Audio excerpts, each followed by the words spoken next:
You're replaceable. Don't forget that, she said during the argument. I looked at everything I'd been paying for, her rent, her car, her credit cards. I said, if I'm replaceable, then so is what I provide. And canceled it all. She called 3 days later when her card declined at dinner with friends. Hey viewers, before we move on to the video, please make sure to subscribe to the channel and hit the like button if you want to see more stories like this. Thanks. I treat my life like I treat my work. I assess risk, I manage assets, and I look for a return on investment. That might sound cold to some people, but it's how I build a net worth that puts me in the top 1% for my age bracket. I don't flash it. I drive a 4-year-old sedan, I wear unbranded clothes, and I max out my retirement accounts. Sarah hated that about me. We had been together for 3 years. In the beginning, she was grounded. She worked as a marketing coordinator, made decent money, and we split things 60-40 based on income. But about a year ago, she decided she wanted to pivot. She wanted to be a lifestyle creator. She quit her job to focus on her brand. I supported it. I loved her, and I could afford to carry us. I took over the rent for our downtown apartment, which she insisted we needed for the aesthetic. I took over the lease on her luxury SUV because she couldn't make the payments. I paid for the dinners, the trips, the clothes she needed for content. For the last 12 months, I was the sole provider. Her contribution to the household income was zero.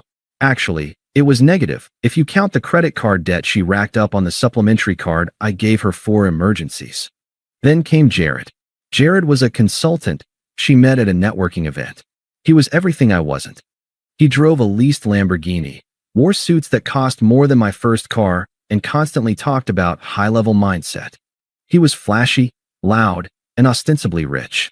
Suddenly, I was boring. I was stagnant. Jared thinks you play it too safe, she told me over dinner one night, barely looking up from her phone. He says you have a scarcity mindset. That's why you won't buy me that Cartier bracelet. You're afraid of spending. I'm not afraid of spending, Sarah, I said calmly, cutting my steak. I'm afraid of wasting. There's a difference. And I don't care what Jared thinks. She rolled her eyes. Of course you don't. You don't care about networking. You just want to sit in your little office and hoard money. The disrespect started as a drip, then became a flood. Late nights, brainstorming with Jared. Weekend trips for content creation where I wasn't invited because I would ruin the vibe. I wasn't blind. I knew what was happening emotionally, even if I hadn't caught them physically yet. She was monkey branching. She was testing the waters with Jared to see if he was a viable upgrade before she let go of the safety net. The safety net was me. The breaking point happened on a Tuesday. I had just come home from a 10-hour day at the firm. The apartment was a mess, PR packages everywhere, clothes on the floor. Sarah was on the balcony, on the phone, laughing that breathless, flirtatious laugh she used to save for me. She walked in, saw me, and her face fell. The smile vanished instantly. You're home early, she said, sounding disappointed.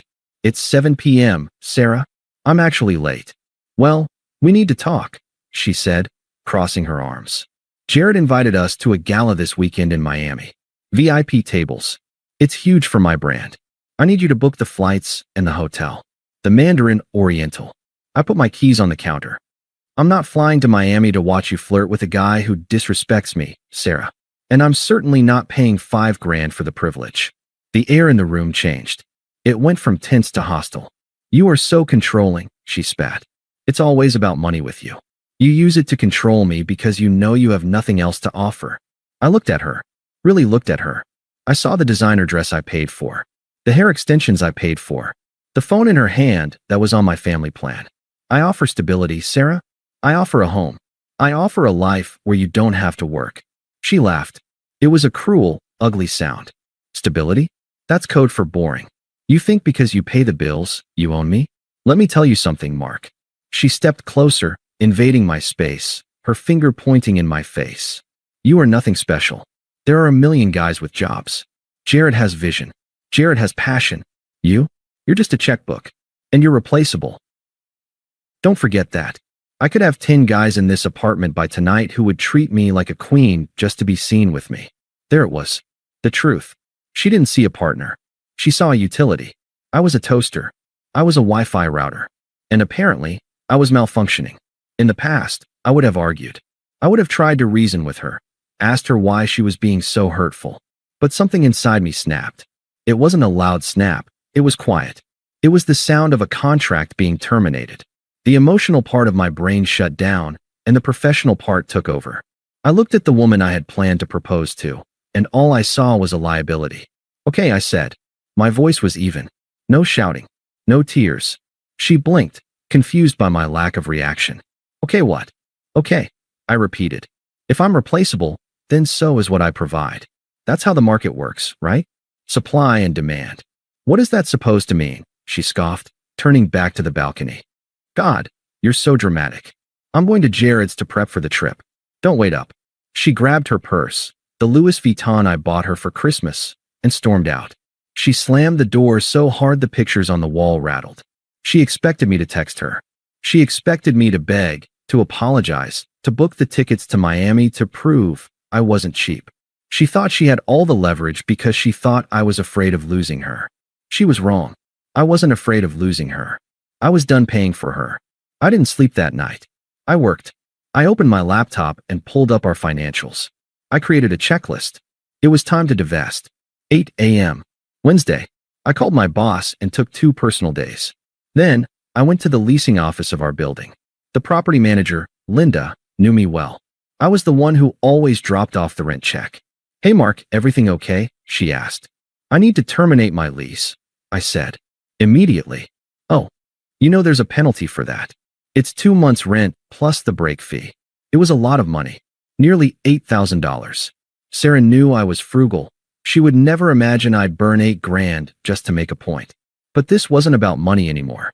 It was about eviction. "I'll write the check right now," I said. "I want the lease terminated effective immediately. I'm vacating today." "Okay," Linda said, typing away. "Since Sarah is listed as an occupant but you're the sole leaseholder, once you terminate, the legal right to occupancy ends. We'll have to issue a notice to vacate for any remaining property. She'll have 48 hours to get her things out before we change the locks." "Perfect," I said. "Do it." 9:30 a.m. I went back up to the apartment.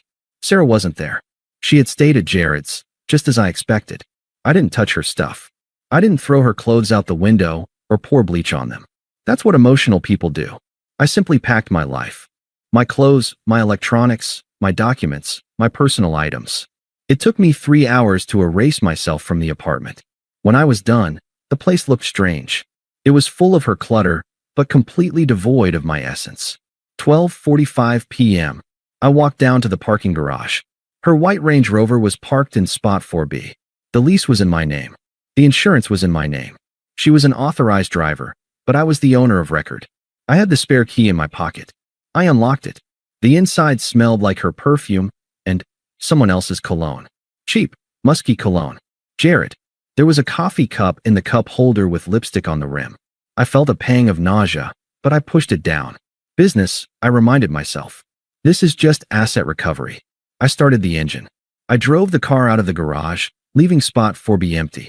I drove straight to the dealership where I leased it. "I want to do an early turn-in," I told the bewildered sales manager. "Sir, you have 18 months left on this contract. You're going to take a hit on the equity." "I don't care," I said, handing him the keys. "I want it off my name. Today." I paid the difference. I signed the papers. I watched them drive the car into the back lot to be detailed. 2 p.m. I sat in the lobby of a Marriott downtown. I opened my banking app.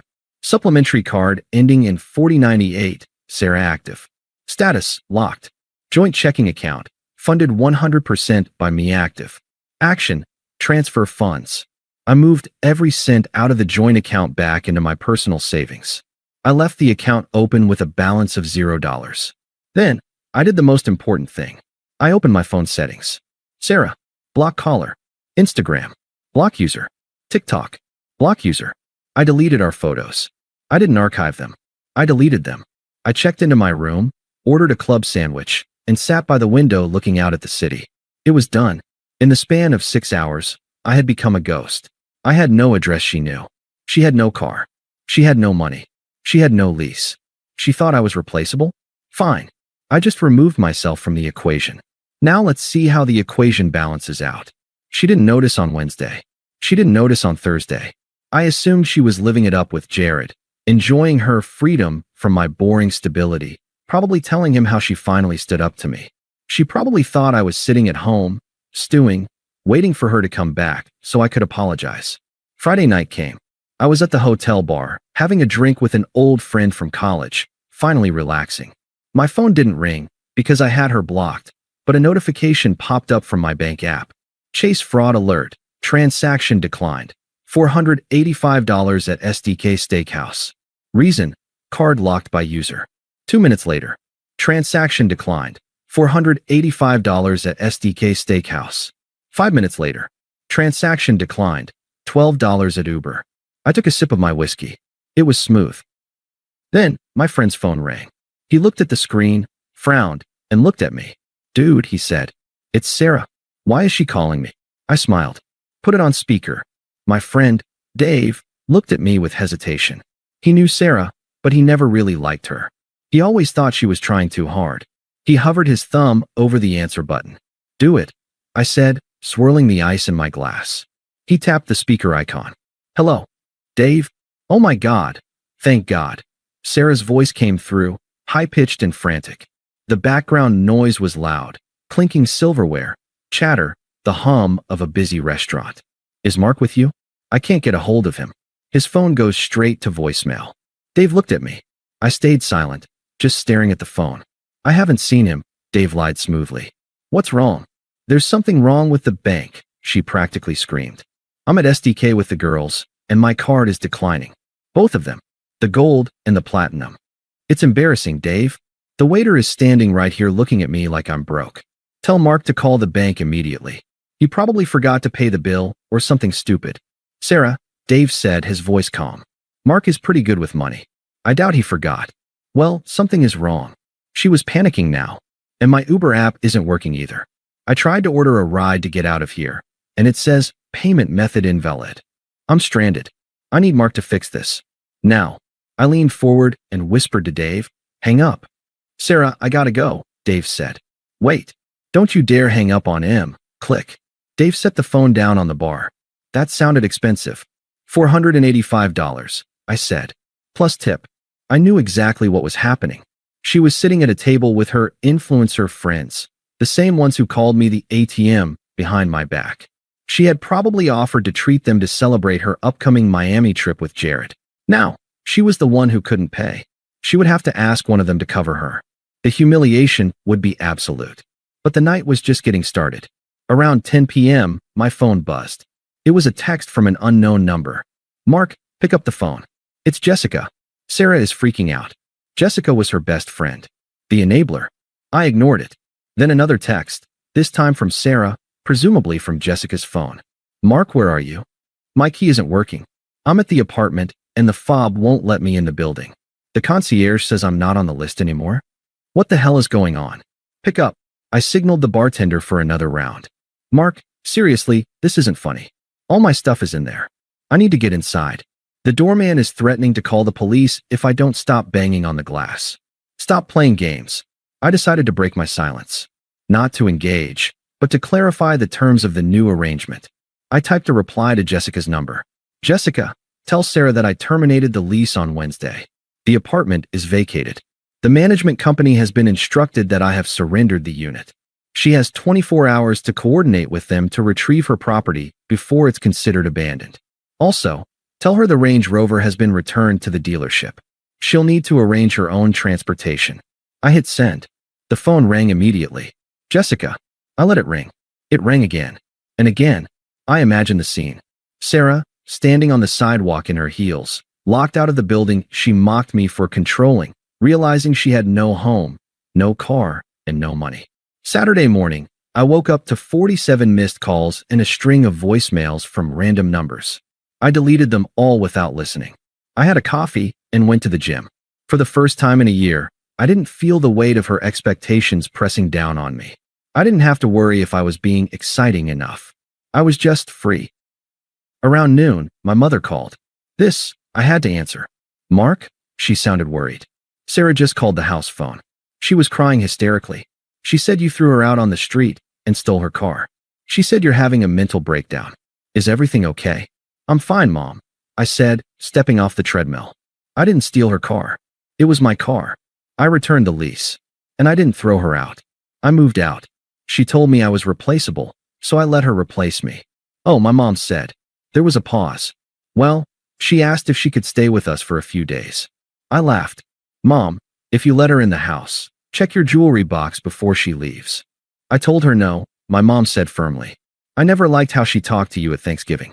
I just wanted to make sure you were safe. I've never been better. Sunday was the day of the Miami trip. The trip she was supposed to take with Jared. I was curious, I admit it. So, I did something I shouldn't have. I unblocked her Instagram for 5 minutes, just to see. Her story was active, but it wasn't a video of the Mandarin Oriental or a view from a private jet. It was a text post, black background, white text, realizing who your real friends are. Some people are just toxic energy vampires who want to see you fail. Taking a break from socials for a bit. Hashtag healing, hashtag betrayal, no Miami. I found out later through mutual acquaintances what happened. When Sarah realized she was homeless and carless, she went to the only place she thought she had left, Jared's. She took an Uber, paid for by Jessica, to Jared's place, suitcases in hand, expecting to be welcomed by her soulmate.